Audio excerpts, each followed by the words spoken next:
Halo semuanya, selamat datang di channel gue. Dan di video kali ini gue pengen sharing sedikit review 3 bulan pemakaian dari laptop yang ada di belakang gue sekarang. Nah, ini adalah laptop Advan Work Plus yang gue beli beberapa bulan lalu.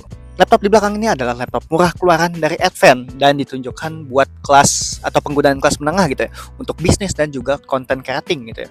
Nah, misalkan kalian beli laptop ini ya dikarenakan harga murah tapi spesifikasinya oke, ya kalian itu menang banyak. Tapi dikarenakan Advan ini tuh produk baru gitu ya, baru masuk pasar dan harganya itu nggak masuk akal, gimana sih kualitasnya? Dan di sini gua bakal sharing suka duka mempunyai laptop ini. Apakah worth it buat dibeli? Gue bakal sharing di sini. Dan apa aja sih pertimbangan misalkan kalian beli laptop ini? Nah, sekarang gue pengen sharing ke kalian. Kita liatin ke laptop. Ini adalah laptop yang harganya cukup murah cuy. 6 jutaan aja pas awal launching gitu. Tapi misalkan sekarang lebih 7 jutaan gitu kalau nggak salah. Link pembelian ada di deskripsi dan juga kolom komentar. Jangan lupa klik dulu. Nah, laptop ini tuh adalah laptop kelas menengah. Dan ini tuh speknya spek gaming gitu ya, spek menengah juga. Jadi misalkan kalian beli laptop ini, menurut gue untung banget coy. Apalagi misalkan kalian beli laptop ini buat bekerja. Kenapa untung? Soalnya di harga segitu biasanya kita mendapatkan laptop yang ini ya, entry level gitu ya, yang RAM-nya 8GB, yang prosesornya cuma Core i3 atau nggak Ryzen 3. Tapi laptop ini prosesornya udah bagus cuy, Ryzen 5. Dan graphic card-nya itu udah Radeon 512GB, 512MB. Ini udah cukup buat main game kelas menengah. Nah, misalkan kalian gunain laptop ini buat bisnis atau enggak buat skripsian gitu, menurut gua ya ini udah lebih dari cukup cuy. Apalagi dengan harganya yang murah, bisa cepet balik modal cuy. Gue beli laptop ini sebenarnya dikarenakan ya gue butuh sih. Jadi gue tuh biasanya pakai PC, dan nggak enaknya pakai PC itu ya nggak bisa dibawa kemana-mana. Tapi misalkan ini gue punya satu ini aja, ini udah cukup cuy. Bisa dibawa kemana-mana, bentuknya ringan, enteng banget, dan ya desainnya itu menurut gue bagus, nggak murahan. Misalkan lihat untuk desain laptopnya seperti ini.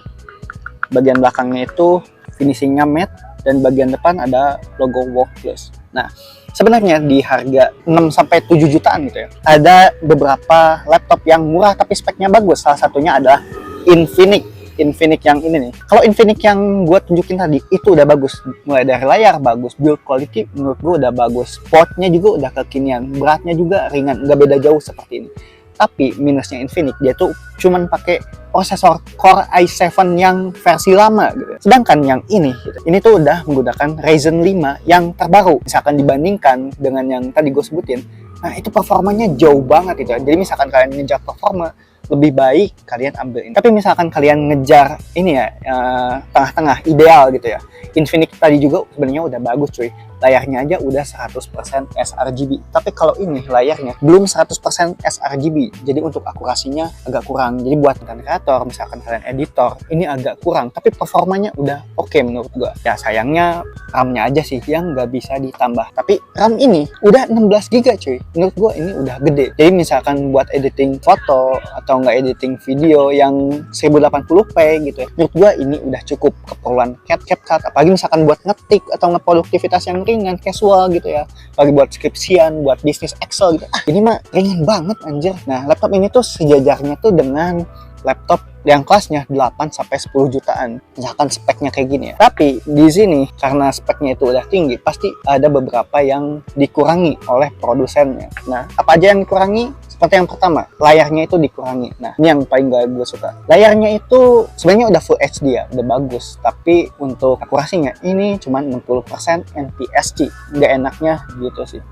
Dan yang dikurangin salah satunya adalah bidang kamera dan juga speaker. Speakernya itu biasa aja cuy. Tapi untuk keseluruhan performa, menurut gue ini udah oke cuy. Nah, selanjutnya yang gue suka dari laptop ini tuh adalah portnya yang cukup lengkap dan kekinian. Nah, portnya itu ada USB Type-C di sini. Ini udah mendukung charging 100 watt ya, dan kita dikasih juga adapternya tuh yang 100 watt. Ada HDMI, ada USB Type A, dan juga USB Type-C lagi. Nah, dua-duanya itu bisa dipakai ngecas dan reverse charging juga bisa, mendukung 100 watt. Sayangnya nggak ada port RJ45 doang, dan ini standar banget. Kalau misalkan laptop ultrabook seperti ini, itu pasti nggak dikasih port RJ45. Bisa kalian lihat, dibuka satu tangan aja ini udah kebuka. ala-ala laptop mahal. Anjir lah. Menurut gue secara desain dan juga berat, ini termasuk laptop yang ringan. Di bagian samping ada jack audio, lalu ada USB, micro SD, dan ada casing locknya. Ini nggak akan kepake banget sih. Tapi ya menurut gue ini portnya tuh udah cukup. Laptop ini tuh nggak berat-berat amat, kurang lebih 2 kiloan aja. Ringan banget asli. Dan menurut gue yang jadi minus laptop ini cuman satu, baterainya itu menurut gua karena prosesornya kenceng, udah pakai Ryzen 5 dan juga AMD Radeon grafik ya yang 512 MB. Dia tuh kurangannya di situ, jadi agak boros. Jadi secara spek dia tuh speknya tinggi, tapi secara baterai dia itu ya biasa aja gitu. Walaupun udah di chargingnya 100 watt pasti udah kenceng banget, tapi agak kurang gitu. Harusnya itu adapter chargingnya itu kalau bisa yang 120 watt itu baru ini ideal banget jadi laptop.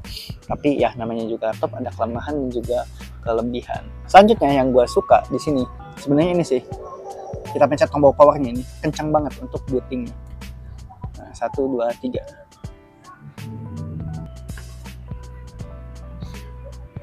Dan udah langsung masuk, kita langsung bisa gunain laptop. Yang gak enak tuh emang sih salah satunya tombol ini.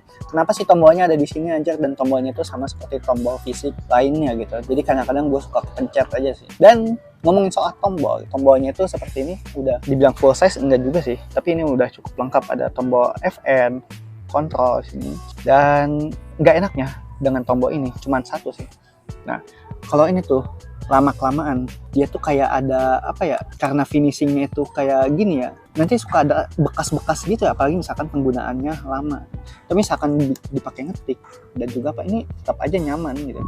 Ya sayangnya suka ada bekas-bekasnya aja gitu, apalagi misalkan udah 2 tahun pemakaian atau nggak 3 tahun, mungkin si huruf-hurufnya ini bakal pudar gitu ya. Dan enaknya lagi layarnya itu udah ada backlit-nya. Walau ya ini kan tulisannya itu nggak bisa nyala ya, jadi yang nyala itu cuman pinggir-pinggirannya aja. Lalu enaknya laptop ini udah ada fingerprint dan touchpadnya pun cukup besar. Nah, enak banget buat dipakai ngetik. Dan sekarang kita login pakai fingerprint tuh, nggak bisa. Nah, sayangnya itu fingerprintnya itu kurang akurat. Nah, sekarang gue bakal masuk. Nah, ini langsung masuk ya, cepet banget booting. Dan ini laptop ini gue udah pakai 3 bulan belakangan ini dipakai buat ngedit, dan menurut gue ngedit di laptop ini cukup kenceng. Dan untuk penggunaan baterai ya ini tahan kurang lebih 6-8 jam. Ini termasuk boros misalkan pemakaian gue. Tapi misalkan kalian pakai buat ketik-ketik doang, atau nggak penggunaan casual Excel gitu, atau nggak bikin skripsi dan segala macam, menurut gue nggak akan kayak gue sih. Pasti itu bisa lebih irit lagi, karena penggunaan gue itu penggunaan berat. Jadi ya gue mewajarkan hal itu. Dan enaknya di laptop ini gue pakai rendering berat, kipasnya itu nggak panas cuy. Jadi dia adem-adem aja gitu, adem-adem banget. Tapi misalkan udah kerjaannya berat banget, si kipas laptop ini tuh baru nyalanya itu kencang banget. Nanti gue kasih videonya di layar.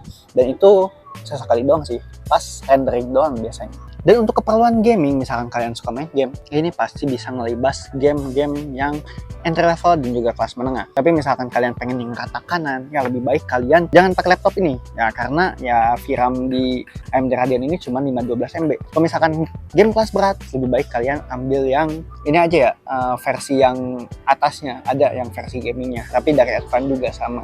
Kalau itu pasti dijamin libas game berat itu bisa. Nah, kalau buat ini game-game ringan kayak PES atau nggak kayak game-game ini nih, nah ini udah bisa ngelibas banget. Harga 7 jutaan bisa ngelibas game itu dengan FPS tinggi, menurut gua itu udah lebih dari cukup cuy. Soalnya ini laptop murah cuy, kadang nggak masuk akal juga, harusnya mah gitu. Tapi ya Advan itu ngasih spek yang tinggi tapi dengan harga yang cukup murah. Jadi misalkan kalian pakai laptop ini buat game casual gitu, yang biasa-biasa aja, yang nggak berat-berat banget, menurut gua ini udah cukup coy. Apalagi misalkan kalian gamingnya sesekali. Tapi misalkan kalian gamingnya yang kelas berat, yang gamingnya sering dan butuh spek dan build quality yang lebih bagus, apalagi dari sisi baterai dan juga kipas dan juga prosesor ini VGA dan juga prosesor bawaannya, gue lebih baik kalian upgrade lagi, jangan beli ini. Soalnya laptop ini tuh ya walau spek murah gitu, dia tuh udah ngasih spek yang bagus gitu ya, tapi ya kalian itu harus berkompromi dengan beberapa hal tadi, kayak kamera, speaker, dan juga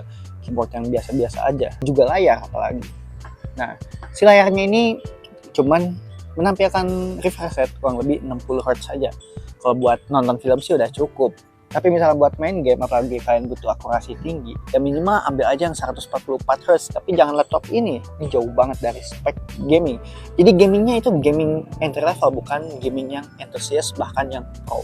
Menurut gue misalkan kalian punya duit pas-pasan, daripada kalian beli laptop yang 5 juta dapat Core i3, RAM 8GB yang biasa-biasa aja, lebih baik kalian beli ini, nambah sedikit, speknya itu udah spek kantoran. Misalkan kalian butuhnya gaming atau keperluan profesional, ya jangan terlalu dipaksa laptop ini lah, gunain aja seperlunya gitu.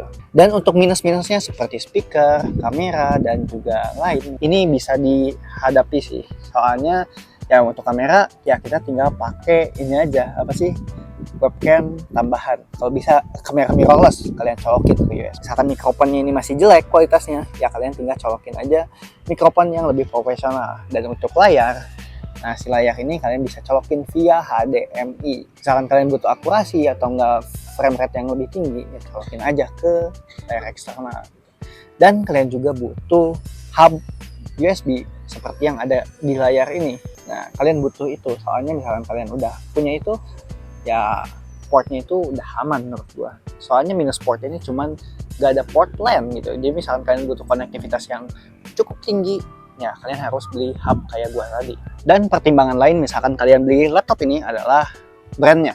Ya, walaupun dia ngasih spek yang tinggi gitu dengan harga yang murah, tapi untuk brandnya itu artinya belum teruji. Jadi kalian itu misalkan beli sekarang, ya artinya kalian itu adalah customer yang baru-baru gitu ya. Jadi kalian itu adalah prinsip percobaan gitu ya. Misalkan produknya oke, kalian itu hoki. Kalau kalian dapat yang zonk, ya gue juga bingung harus gimana gitu. Soalnya after salesnya itu belum sepengalaman brand-brand gede kayak Asus, Lenovo atau enggak yang lain gitu ya. Dan juga aksesoris atau enggak part-partnya misalkan ada kerusakan, ya ditakutkannya harganya itu mahal, dan takutnya pun kalau kalian cari nggak ada gitu ya. Jadi misalkan kalian pengen nyari keamanan, lebih baik kalian langsung aja ke brand yang lebih besar gitu kayak Asus atau nggak Lenovo. Soalnya kalau brand-brand besar itu aksesorisnya pasti banyak gitu. Misalkan rusak baterai atau nggak rusak apa, pasti itu gampang banget diatasinya. Dan si laptop ini dia tuh ngasih garansi kurang lebih 1 tahun ya kalau nggak. Dan biasanya brand-brand lain gitu ya,